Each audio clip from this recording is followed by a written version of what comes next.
अस्सलाम वालेकुम dear student. आज हम एमकेट का पेपर एक्सप्लेन करेंगे 2017 का, जो कि बहुत इम्पोर्टेंट पेपर है। इसको देख लेते हैं।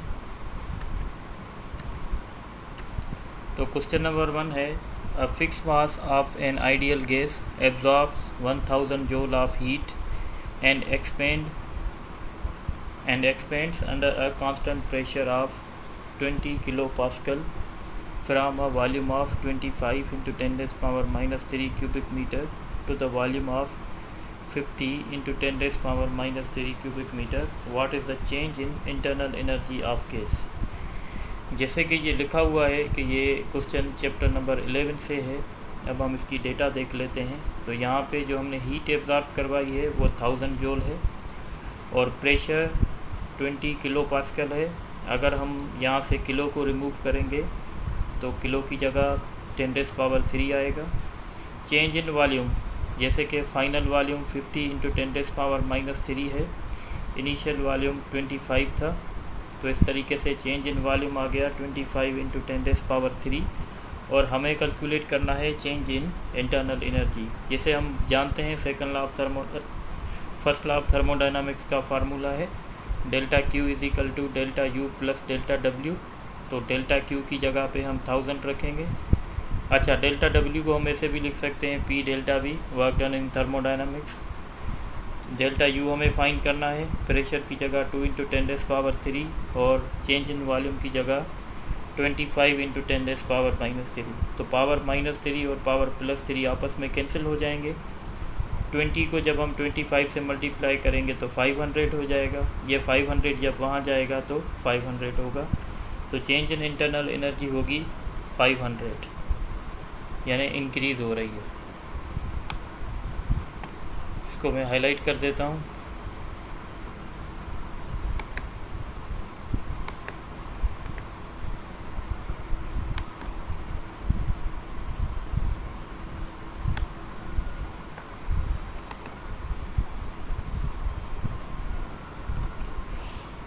इसी तरीके से फिर नेक्स्ट क्वेश्चन देखते हैं।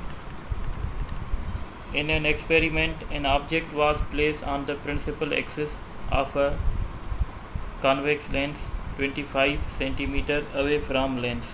A real image 4 times the size of object was obtained. The focal length of lens. अब यहाँ पे हमें ये देखना है, जैसे यहाँ पे एक डेटा तो क्लियर है कि ऑब्जेक्ट जो है वो 25 डिस्टेंस की दूरी पे था, यानी ऑब्जेक्ट डिस्टेंस यहाँ पे जो है वो 25 है। और दूसरा ये बताया गया है कि जो हमें इमेज मिल रही है वो रियल मिल रही है और वो 4 टाइम्स मिल रही है ऑब्जेक्ट के कंपैरिजन में। तो इसका मतलब है इसका मैग्नीफिकेशन जो होगा वो 4 होगा, पर यहाँ पे हम मैग्नीफिकेशन -4 देंगे क्योंकि रियल इमेज का मैग्नीफिकेशन पावर नेगेटिव होता है। तो इसी तरीके से डेटा में हमारे पास 25 आ गया और मैग्नीफिकेशन की जगह -4 आ गया। ये हमसे फोकल लेंथ पूछ रहा है। जैसे आप जानते हैं मैग्नीफिकेशन का फार्मूला -q/p है, तो माइनस माइनस आपस में कैंसिल हो जाएगा। तो यहाँ से q बराबर होगा 4p। p का हमें वैल्यू दिया हुआ है तो q होगा 100, यानी अब हमें p भी मिल गया है, q भी मिल गया है। अब हम इजीली f कैलकुलेट कर सकते हैं। तो p की जगह 1/25 और q की जगह 1/100। तो यहाँ से एलसीएम हमने 100 लिया, तो इस तरीके से 5/100 आ गया। 1/20 रेसिप्रोकल किया तो 20। इसका मतलब है फोकल लेंथ जो है वो 20 सेंटीमीटर होगी। तो इसलिए मैं इसको हाईलाइट कर देता हूँ।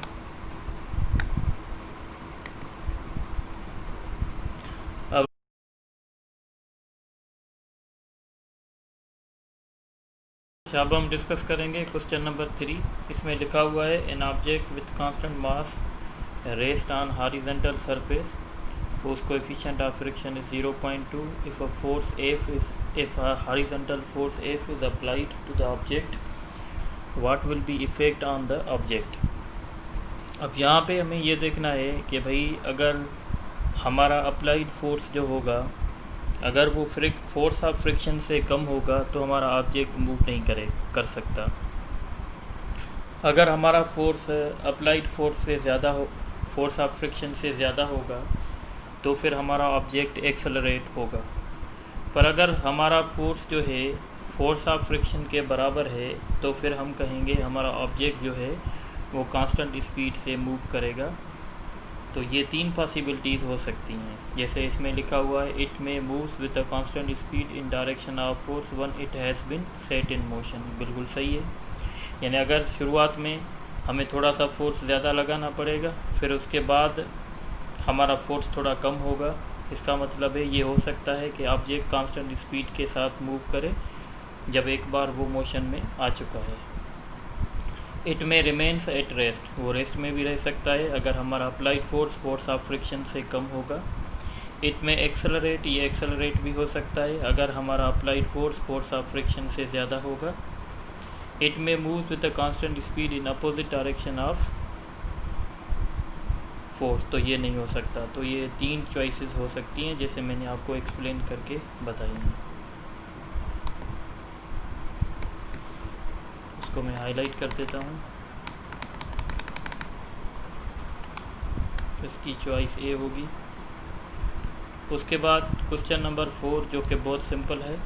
A person having a mass of 60 kg exert a horizontal force of 200 Newton in pushing a 90 kilogram object at a distance of 6 meter along a horizontal floor. He does this at a constant velocity in 3 seconds. The weight of this person in approximately, देखें सारी data आपको confuse करने के लिए दी गई है।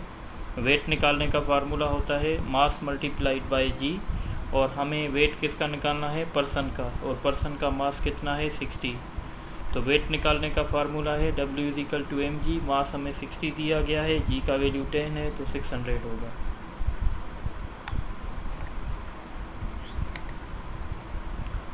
उसके बाद क्वेश्चन नंबर 5 है जो कि चैप्टर नंबर 11 से है।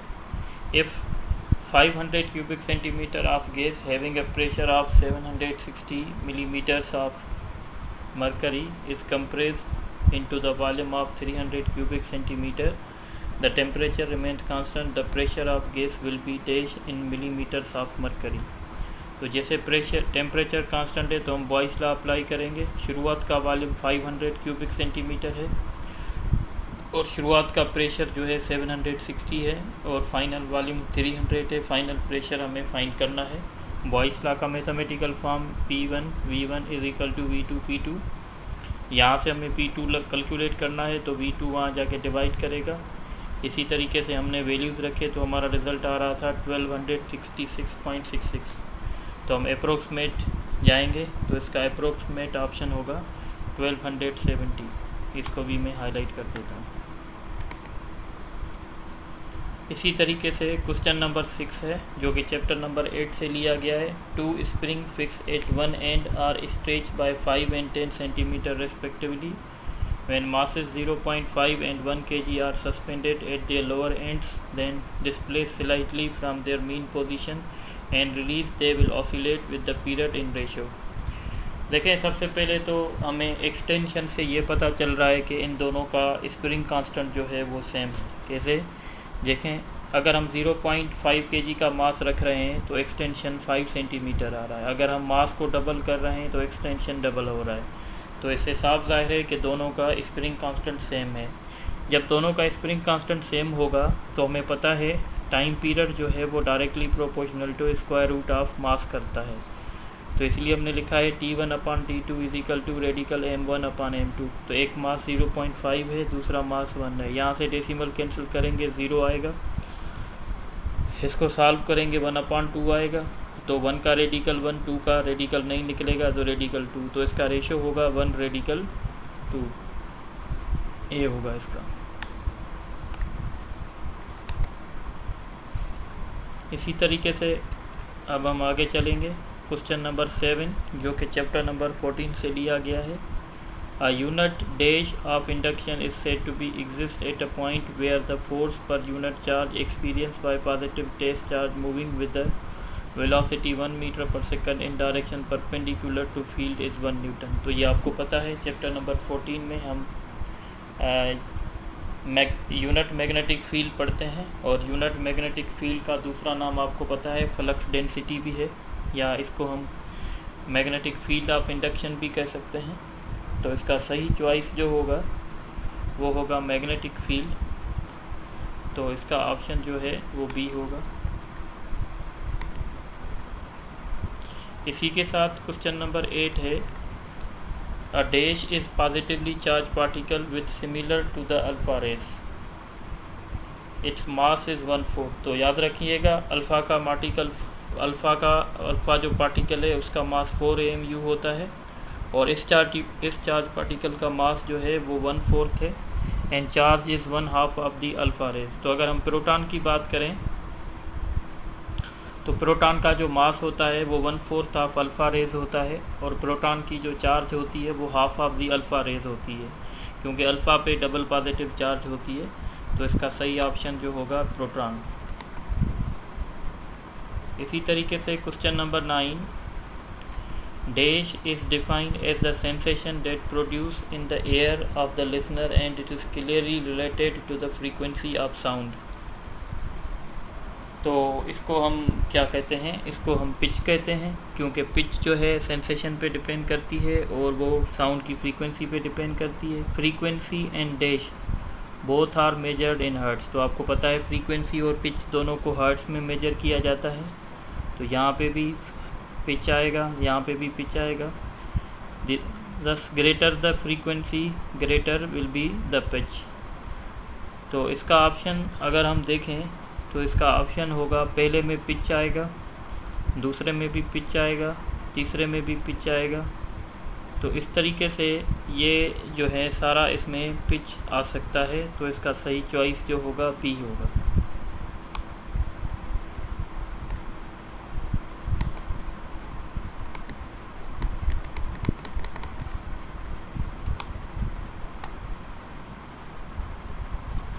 इसी तरीके से आगे चलते हैं। क्वेश्चन नंबर 10 जो कि चैप्टर नंबर 9 से लिया गया है, the light can be polarise by. तो आपको पता है लाइट रिफ्लेक्शन से भी पोलराइज होती है, डबल रिफ्रैक्शन से भी होती है, स्कैटरिंग से भी होती है। तो इसका ऑप्शन ई होगा। इसके बाद क्वेश्चन नंबर 11 जो कि कॉन्सेप्चुअल है, incident rays of light parallel to the principal axis of a convex lens after reflection by the lens. तो आपको पता है जो रे प्रिंसिपल एक्सिस के साथ पैरेलल होता है वो हमेशा प्रिंसिपल फोकस पे कन्वर्ज होता है। तो कन्वर्ज एट प्रिंसिपल फोकस, इसका ऑप्शन ए सही होगा। इसके बाद हम डिस्कस करेंगे question number 12, two sounds have same wavelength in air at same temperature, what other property must also have in common. तो अगर दो साउंड्स की वेवलेंथ सेम है और टेम्परेचर सेम है, इनका मतलब है उन दोनों की जो स्पीड है वो भी सेम होगी। अगर स्पीड और वेवलेंथ अगर सेम है तो इसका मतलब है उनकी फ्रीक्वेंसी भी सेम होगी। तो इसका चॉइस जो है वो 3 होगा।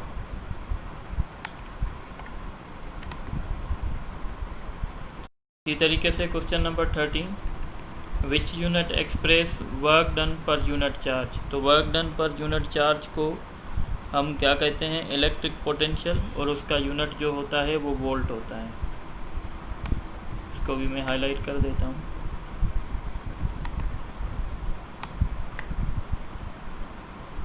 इसी के साथ क्वेश्चन नंबर 14 है, the time of one vibration of simple pendulum can be decrease by.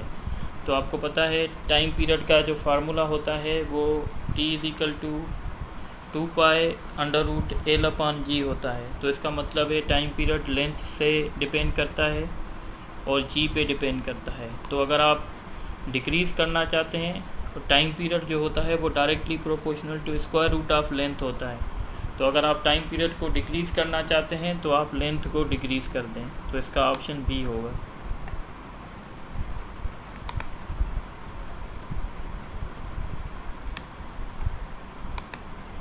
इसी के बाद क्वेश्चन नंबर 15 है, the sum of all forms of molecular energies in thermodynamic system is known as.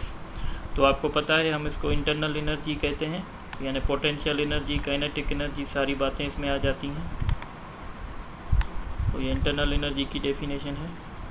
उसके बाद क्वेश्चन नंबर 16 है, dash is also known as anti electron. तो ये chapter number 17 से लिया गया है क्वेश्चन। तो आपको पता है हम एंटी इलेक्ट्रॉन किसको कहते हैं, यानी इलेक्ट्रॉन का एंटी पार्टिकल कौन है। तो इलेक्ट्रॉन का एंटी पार्टिकल पॉजिट्रॉन होता है। इसके बाद क्वेश्चन नंबर 17 है, जो मेरे लेक्चर्स में भी आपको मिलेगा। चैप्टर 19 पे मैंने लेक्चर्स दिए थे। When describing the isotopes of same element, the most accurate statement is that they have। तो जब हम आइसोटोप्स की बात करते हैं तो हम कहते हैं आइसोटोप के पास जो चार्ज नंबर होना चाहिए, जिसको हम एटॉमिक नंबर भी कहते हैं, वो सेम होना चाहिए। So same atomic number but different atomic masses, तो ये बिल्कुल सही है। आइसोटोप्स के पास हमेशा एटॉमिक नंबर यानी प्रोटॉन के नंबर सेम होते हैं। उसके बाद क्वेश्चन नंबर 18, न्यूक्लियर रिएक्शन। ये भी मेरे आपको लेक्चर्स में मिलेंगे, इसी यूट्यूब चैनल पे हैं। Nuclear reactions we have conservation. तो आपको पता है न्यूक्लियर रिएक्शंस में हमें मास भी कंजर्व होता है, एनर्जी भी, मोमेंटम भी। तो इसका चॉइस डी होगा। उसके बाद क्वेश्चन नंबर 19 है, ये भी आपको मेरे लेक्चर्स में मिलेंगे। The lightest element which exhibit radio activity. तो जो लाइटेस्ट एलिमेंट है वो हाइड्रोजन है, और हाइड्रोजन का एक आइसोटोप है ट्रीशियम, जो कि रेडियो एक्टिव है। तो इसका चॉइस जो है वो सी होगा। इसको भी मैं हाईलाइट कर देता हूँ। इसी के बाद क्वेश्चन नंबर 20 है, nucleus with an excess of neutron में decay radioactivity with emission of. तो मैंने अपने लेक्चर्स में बताया है चैप्टर नंबर 19 में कि जब किसी भी न्यूक्लियस में न्यूट्रॉन की एक्सिस होती है तो वो हमेशा बीटा नेगेटिव इमिशन करते हैं। Beta negative emission means electron को इमिट करते हैं, क्योंकि न्यूट्रॉन प्रोटॉन में कन्वर्ट हो जाता है। इसलिए चार्ज को कंजर्व रखने के लिए वो एक इलेक्ट्रॉन को इमिट कर देता है। इसको भी मैं हाईलाइट कर देता हूँ। Question number 21, which pair include a vector quantity and scalar quantity respectively. यानी इसमें से कौन सा पेयर है जिसमें पहले नंबर पे वेक्टर है और बाद में स्केलर है। तो पावर और स्पीड ये दोनों स्केलर हैं। वर्क और पोटेंशियल एनर्जी ये भी दोनों स्केलर हैं। डिस्प्लेसमेंट और एक्सेलरेशन ये दोनों वेक्टर हैं। Force and kinetic energy, force vector है, काइनेटिक एनर्जी स्केलर है। तो इसका ऑप्शन जो है डी होगा। कुछ स्टूडेंट स्केलर वेक्टर को लेकर बहुत परेशान होते हैं, पर अगर आप इस पेपर को देखें तो इस पेपर में स्केलर वेक्टर का एक सिंपल क्वेश्चन आ चुका है। इसी तरीके से question number 22, a ball falls vertically and bounces on ground. The following statement about the force acting while the ball is in contact with the ground, which statement is correct? The force that ball exert on ground is always equal to weight of ball। और दूसरा option है, the force that ball exert on ground is always equal in magnitude and opposite in direction to the force equal in magnitude and opposite in direction of exert on the ball। The force that ball exert on ground is always greater than the weight of the ball। The weight of the ball is always equal and opposite to the force exerts on the ball। तो अब हम इसको carefully पढ़ते हैं। तो option B को अगर आप देखें, the force that ball exerts on ground, जो फोर्स बॉल ग्राउंड पे लगा रहा है, is always equal in magnitude and opposite in direction to the force equal in magnitude and opposite in direction the force exert on the ball। तो ये सही बात है कि जितना बॉल फोर्स ग्राउंड पे लगाएगा उतना ही ग्राउंड जो है बॉल पे फोर्स लगाएगा, पर दोनों का डायरेक्शन जो है वो अपोजिट होगा। तो ये साफ जाहिर है, the force that ball exert on ground is always equal in magnitude and opposite in direction to the force ground. ये रिपीट हो चुका है, यहाँ तक सही है, ठीक है। मतलब इसको ऐसे पढ़ेंगे, the force that the ball exert on ground is always equal in magnitude and opposite in direction to the force ground exerts on the ball. Newton का थर्ड लॉ। तो इसका ऑप्शन बी होगा। इसी तरीके से क्वेश्चन नंबर 23 है, जो कि एक न्यूमेरिकल है। इसमें लिखा हुआ है a car is travelling with the uniform acceleration along a straight road. The road has marker post every 100 metre. When the car passes one post, it has a speed of 10 meter per second, and when it passes the next one, its speed is 20 meter per second. What is the car's acceleration? तो हम data निकालेंगे। ये हमें distance दिया गया है, और पहले चेक पॉइंट पे स्पीड यानी इनिशियल है, और दूसरे चेक पॉइंट पे स्पीड यानी फाइनल है, और हमें एक्सेलरेशन फाइंड करनी है। तो डिस्टेंस दिया गया है 100 मीटर, इनिशियल स्पीड दी गई है 10, फाइनल स्पीड दी गई है 20, और हमें एक्सेलरेशन कैलकुलेट करनी है। तो हम third equation of motion use कर रहे हैं। तो 2 multiplied by A multiplied by 100, तो ये हो जाएगा 200 ए, 20 का स्क्वायर 400, 100 का स्क्वायर 10 का स्क्वायर 100 हो जाएगा। 400 में से 100 माइनस करेंगे तो 300 आएगा। ये 200 डिवाइड करेगा तो 1.5 आएगा। इसका मतलब है इसका राइट ऑप्शन जो होगा वो बी होगा। इसी के साथ क्वेश्चन नंबर 24 पे चलते हैं, जो कि कॉन्सेप्चुअल क्वेश्चन है चैप्टर नंबर 11 का। A sample of an ideal gas में एक्सपेंड एडियाबेटिकली और expand isothermally. The net heat flow into the gas from exterior is. अब अगर हम एडियाबेटिक की बात करें तो आपको पता है इसमें ना हीट इन होती है ना आउट होती है। तो इस केस में 0 होगा, यानी फर्स्ट में 0 और सेकंड में एक्सपेंड हो रही है आइसोथर्मली। आइसोथर्मल एक्सपेंशन तब होती है जब सिस्टम में हीट जो है वो इन्वायरमेंट से आ रही होती है। तो इसका मतलब है कि पहले में हमारा जो डेल्टा क्यू होगा वो 0 होगा, दूसरे में जो डेल्टा क्यू होगा वो पॉजिटिव होगा। तो हम कहते हैं 0 इन ईच केस नहीं होगा, 0 in first case and positive for second case. तो इसका चॉइस ई होगा। इसको भी मैं हाईलाइट कर देता हूँ। इसी के साथ क्वेश्चन नंबर 25 जो भी कॉन्सेप्चुअल है। With the usual notation the first law of thermodynamics applied to 1 mole of an ideal gas can be written in form. ऐसे लिख सकते हैं, in a change for which Boyle's law is obey. अब boys law जब ओबे होता है तो इसका मतलब है टेम्परेचर कांस्टेंट है। तो इनमें से कौन सा फैक्टर 0 होगा? तो डेल्टा टी जो है वो 0 होगा, क्योंकि बॉयस लॉ हम तब अप्लाई करते हैं जब हमारा प्रोसेस आइसोथर्मल होता है। इसी के साथ क्वेश्चन नंबर 26 जो चैप्टर नंबर 14 से दिया गया है। 4 particles independently moves at the same speed in direction perpendicular to the same magnetic field, which particle is deflected most। अब आपने ये रेडियस का फार्मूला पढ़ा होगा चैप्टर नंबर 14 में। जो रेडियस होता है ट्रेजेक्ट्री का वो होता है mv/qb। जब कोई चार्ज पार्टिकल मैग्नेटिक फील्ड में इंटर होता है तो उसकी सर्कुलर ट्रेजेक्ट्री बनती है और उसका फार्मूला ये होता है। यहाँ से हम वेलोसिटी भी सेम है, मैग्नेटिक फील्ड भी सेम है, तो इन दोनों को हम कांस्टेंट रखते हैं। तो हम कह रहे हैं कि भाई रेडियस जो है वो इन्वर्सली प्रोपोर्शनल है चार्ज टू मास रेशो से, और जितना रेडियस बड़ा बनता है उतनी डिफ्लेक्शन कम बनती है। तो हम कहते हैं रेडियस और डिफ्लेक्शन एक दूसरे के साथ इन्वर्सली प्रोपोर्शनल है। इसका मतलब ये है कि deflection directly proportional to charge to mass ratio है। तो आपको पता है कि सबसे ज़्यादा जो चार्ज टू मास रेशो है वो इलेक्ट्रॉन का है। इसका मतलब है इलेक्ट्रॉन में डिफ्लेक्शन सबसे ज़्यादा आएगी। तो बाकी ऑप्शन पढ़ने की ज़रूरत ही नहीं है, क्योंकि इस दुनिया में जितने भी पार्टिकल्स हैं सबसे ज़्यादा charge to mass ratio electron का है। ये एक सर्किट का एक जो है इसको भी देख लेते हैं। बहुत सारे स्टूडेंट की डिमांड थी कि सर इसको एक्सप्लेन करें। तो अब आप देखें, सबसे पहले ये जो हमारे 2 रेजिस्टर्स हैं ये सीरीज़ में हैं। पहले हम इन दोनों को सॉल्व करेंगे, फिर इन दोनों का जो रिज़ल्टेंट आएगा वो इसके साथ पैरेलल में होगा, और फिर इनका जो रिज़ल्टेंट आएगा वो इसके साथ सीरीज़ में होगा, और फिर जब इन सब का रिज़ल्ट होगा वो इसके साथ पैरेलल में होगा।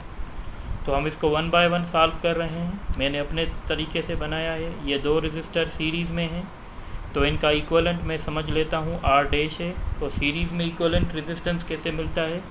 R1 + R2। तो R1 भी R है, R2 भी R है, तो ये 2R हो गया। अब इन दोनों की जगह एक रेजिस्टर आएगा और ये R3 है, तो ये दोनों रेजिस्टर पैरेलल में हैं। तो पैरेलल में अगर आपने फार्मूला नहीं पढ़ा, मैं तो पढ़ाता हूँ स्टूडेंट को कि पैरेलल में रेजिस्टेंस ऐसे मिलती है, प्रोडक्ट डिवाइडेड बाय सम। तो एक रेजिस्टेंस हमारा 2R है, दूसरा रेजिस्टेंस हमारा R है, प्रोडक्ट डिवाइडेड बाय सम, तो यहाँ से हमें मिलेगा 2/3R। अब ये जो R डैश है वो इसके साथ सीरीज़ में हो जाएगा, जैसे मैंने यहाँ दिखाया है। अब जो इन दोनों का इक्वलेंट होगा वो R3 प्राइम होगा, तो 2R 2/3R plus R 5/3R हो जाएगा। अब इनका जो इक्वलेंट है वो R5 के साथ पैरेलल में हो जाएगा, तो दोबारा हम पैरेलल का फार्मूला अप्लाई करेंगे, प्रोडक्ट डिवाइडेड बाय सम। तो इनकी प्रोडक्ट 5/3R² आएगा, इसका सम 8/3, तो 3 से कैंसिल, R से कैंसिल, तो इसका इक्वलेंट रेजिस्टेंस आएगा 5/8R या 5/8R। तो इसका सही ऑप्शन जो है वो सी होगा।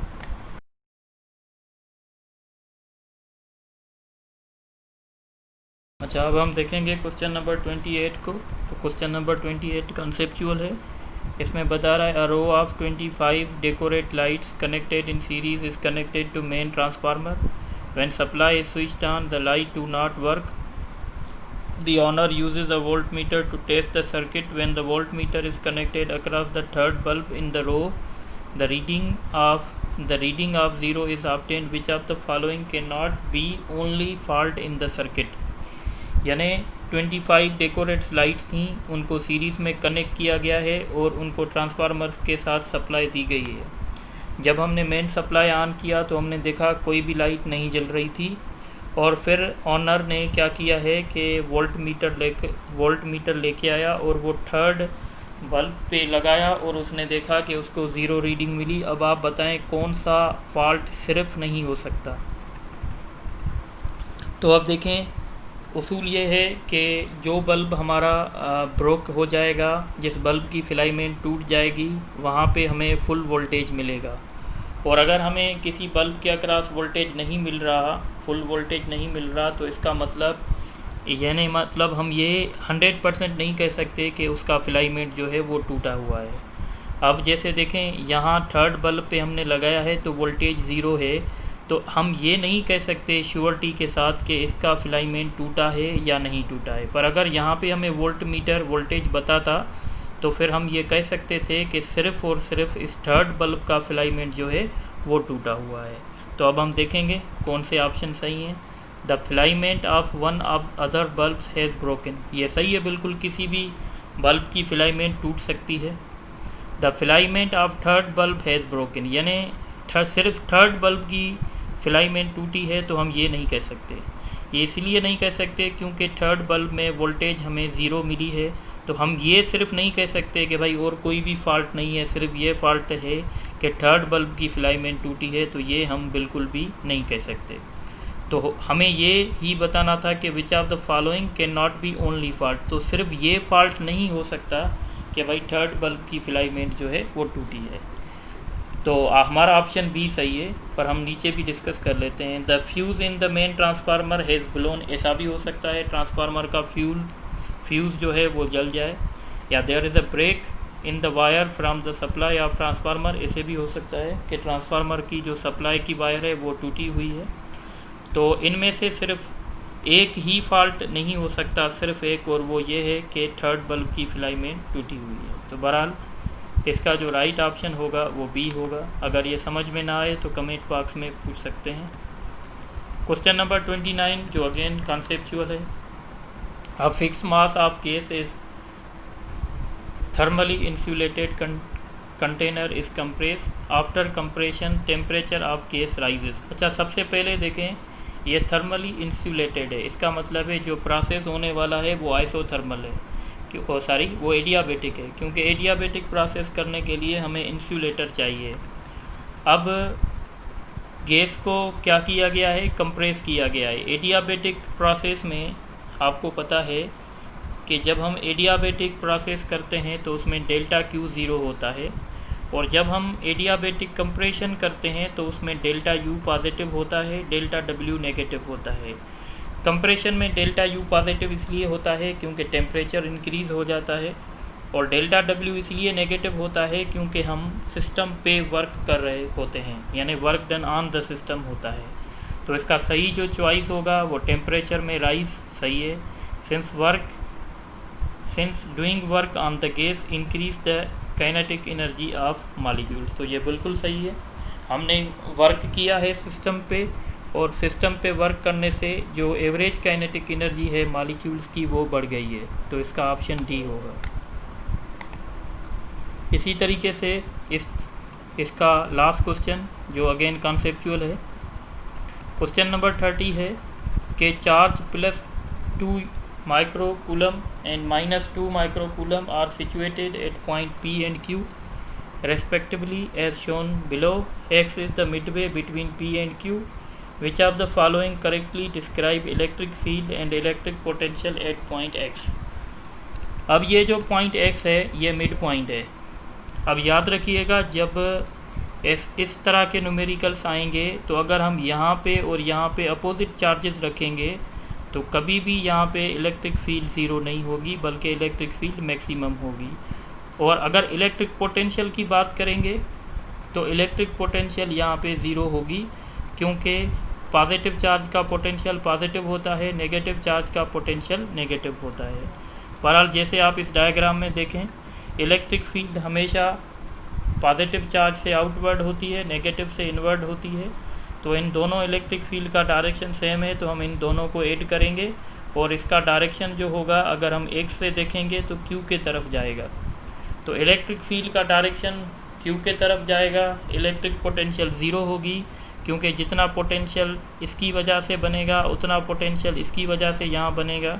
इसका पोटेंशियल पॉजिटिव होगा, इसका पोटेंशियल नेगेटिव होगा, तो पोटेंशियल ज़ीरो हो जाएगा। तो इसका सही ऑप्शन होगा इलेक्ट्रिक फील्ड टुवर्ड्स Q, और इलेक्ट्रिक पोटेंशियल जो होगा वो ज़ीरो होगा। तो टुवर्ड्स Q एंड ज़ीरो, इसका ऑप्शन ए सही है। इसी तरीके से हमने ये 2017 का जो पेपर था MCAT का वो एक्सप्लेन कर लिया। इंशाल्लाह फिर नेक्स्ट लेक्चर में कोई और पेपर एक्सप्लेन करेंगे। आपसे यही रिक्वेस्ट है कि आप इस चैनल को सब्सक्राइब करें और ये अपना वीडियोस जो हैं वो अपने फ्रेंड के साथ शेयर करें। इंशाल्लाह फिर किसी और लेक्चर में कोई और पेपर एक्सप्लेन